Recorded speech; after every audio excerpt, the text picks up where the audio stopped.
Kim appears to be an ordinary middle-aged bank employee living a quiet life with his only daughter, Minji.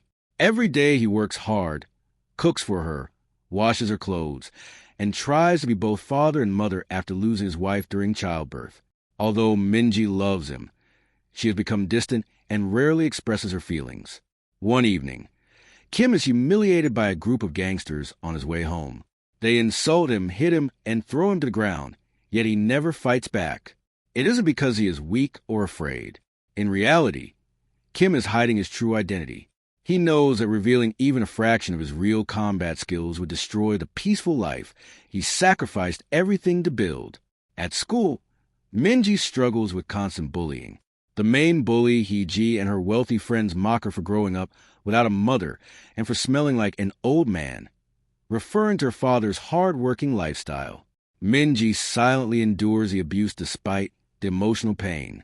Meanwhile, Kim notices suspicious financial records of the bank, but is forced by his manager to ignore them. Instead, he begins looking for self-defense equipment and a birthday gift for Minji, whose birthday is approaching. With help from his co-worker Sa, he buys an expensive shirt despite barely being able to afford it, hoping to surprise his daughter. Although Minji often complains about her father, she secretly cares about him. One night, she finds him asleep after preparing dinner and quietly cleans the table, showing that her cold attitude hides genuine love. The situation at school becomes worse when Minji's gym uniform is stolen and thrown into the trash. A popular student named Nam-hun kindly lends her his jacket. Unfortunately, Hee-ji witnesses the moment and becomes convinced that Minji is trying to steal her boyfriend. That evening, Kim meets two old friends for their annual reunion. They appear to be ordinary middle-aged men, but all three share mysterious military past. During dinner, the same gangsters start another fight inside the restaurant. After insulting one friend's daughter, they awaken the man's hidden abilities, and he effortlessly defeats the entire group, revealing that these ordinary men are anything but ordinary. The following day, Minji returns Nam-hun's jacket, but Hee-ji ambushes her with several girls. They drag her into a storage room, slap and insult her repeatedly, calling her a worthless, motherless child. After enduring years of humiliation, Minji finally explodes with anger and fights back, seriously injuring Hee-ji. Kim is immediately summoned to the school.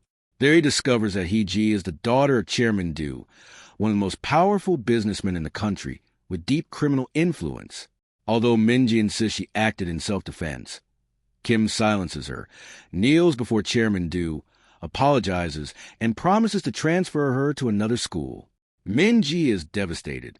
She believes her father chose to protect the rich instead of defending his own daughter. What she doesn't know is that Kim kneels only to keep his true identity hidden. He understands that if his past is exposed, Minji will become the primary target of dangerous enemies. After the meeting, Minji accuses her father of never protecting her. Through tears, she says he is the only family she has left. Yet he still failed her. Heartbroken, Kim says nothing. Minji leaves, telling him she will spend the night at her best friend Hyen's house, and warns him not to call. Believing his daughter is safe, Kim visits his late wife's grave, apologizing for not being able to raise Minji the way she deserved. The next morning, he prepares Minji's birthday breakfast and waits for her to come home. Hours pass with no sign of her. Worried, he calls Hyen, only to discover that Minji never arrived at her house. Panic immediately takes over. Kim rushes through the city, searching everywhere. Then Nam-hun, badly beaten, appears and confesses that he was forced by a group of criminals to send Minji a fake text message asking her to meet behind the school. Realizing his daughter has been trapped, Kim races to the meeting place. Instead of finding Minji, he discovers only a large pool of blood and Hee-ji's hair tie lying on the ground. Years of military instinct immediately tell him something terrible has happened. As rain begins washing away the evidence, Kim silently waits. Moments later, Hee-ji and one of the gangsters return to the scene, laughing as if nothing had happened. When the gangster tears open Kim's shirt, everyone freezes. His body is covered from head to toe with deep scars and old bullet wounds. The harmless bank employee disappears. For the first time in years, the monster hidden inside Kim begins to awaken. Part 2 English, condensed and paraphrased. Kim grabs the gangster by the throat and calmly asks one question: "Where's my daughter?" Terrified, the man attacks him, but Kim defeats him with only a few precise punches. The gangster reveals that another criminal named Miho knows more about Minji's disappearance. At this point, the story flashes back to reveal Kim's hidden past. Years earlier, Kim was one of South Korea's most feared intelligence agents. He carried out countless Black Ops missions, including assassinations and high-risk infiltrations against North Korean intelligence. During one mission, he single-handedly eliminated an entire security team before attempting to rescue a high-ranking North Korean official. Although the mission failed, his incredible combat skills earned him a legendary reputation. While Kim was risking his life overseas, his wife was giving birth. By the time he reached the hospital, his daughter had survived, but his wife was dying. Before taking her last breath, she begged him to leave his violent past behind, raise Minji as an ordinary father, and never return to the world of espionage. Her death completely changed him. Having lost the person he loved most, Kim forced his superiors to discharge him from the intelligence agency, even threatening them at gunpoint after they repeatedly broke their promises. From that day forward, he devoted every moment of his life to raising Minji alone. He learned to change diapers instead of carrying rifles, prepared meals instead of military operations, and celebrated every birthday with his daughter. Everything he did was to honor his wife's final wish. Back in the present, the truth about Minji's disappearance is revealed. After a fight at school, Hee-ji could not accept being humiliated. Together with Miho and several gang members, she kidnapped Minji after tricking her with Nam-hun's phone. They beat her mercilessly. At first, Hee-ji only wanted revenge, but the situation quickly spiraled out of control.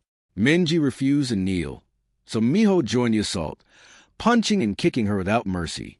Consumed by rage, Hee-ji struck Minji in the back of the neck with a brick. Minji collapsed unconscious as blood spread across the ground.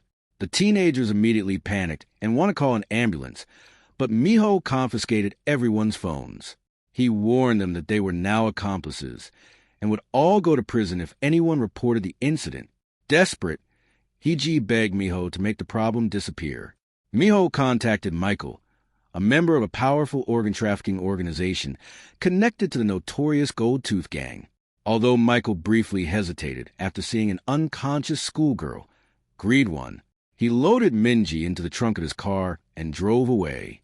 During the ride, he secretly recorded his conversation with Hee-ji, making sure she admitted ordering him to dispose of the body. His real plan was to use the recording later to blackmail Chairman Do.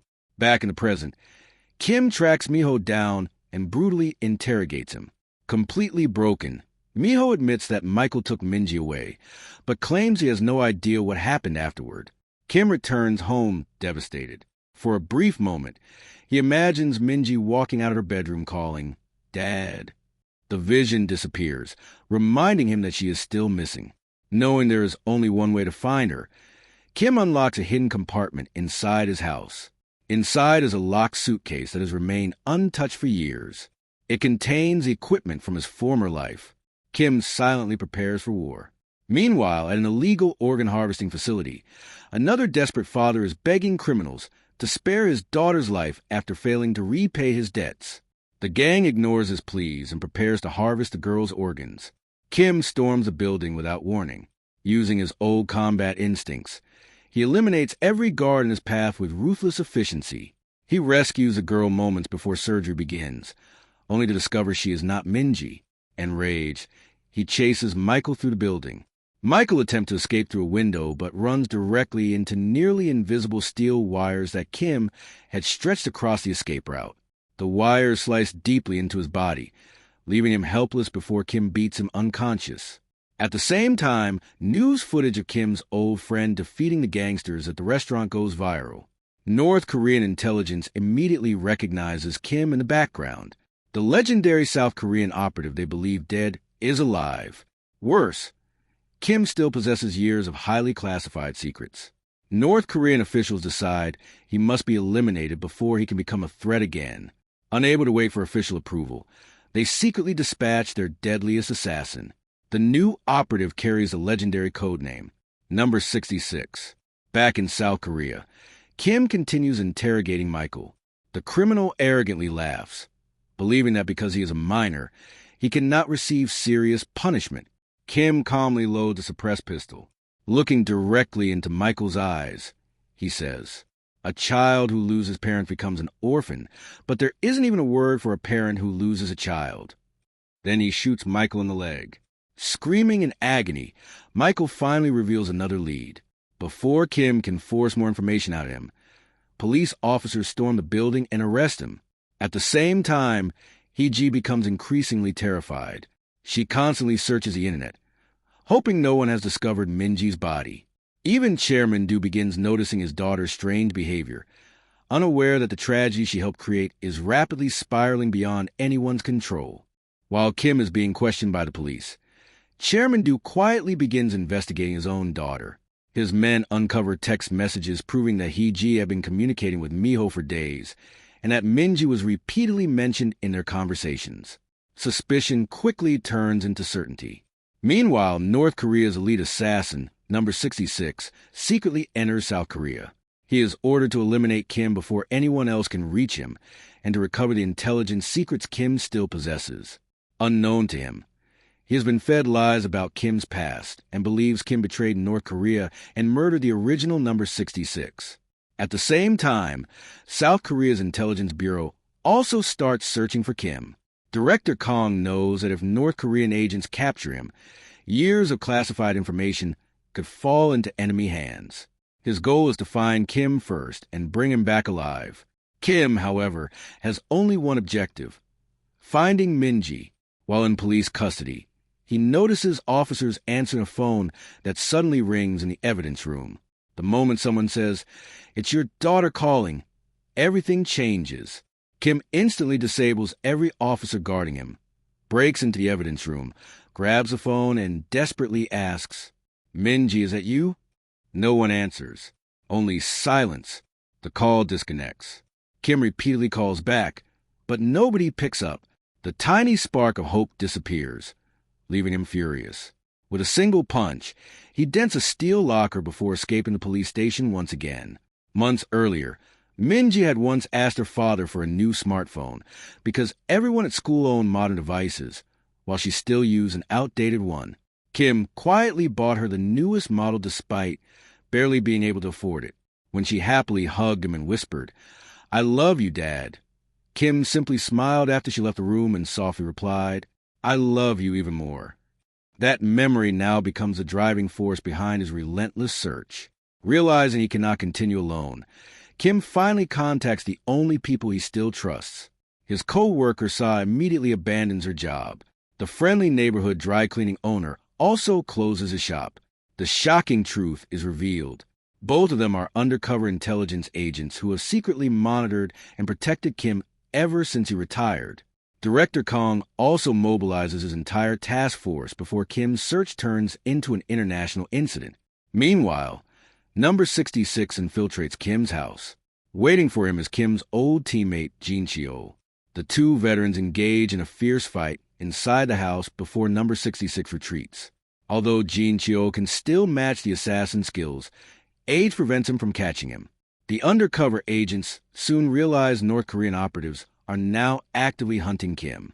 Kim reunites with another former teammate, Han-soo, and explains everything that had happened.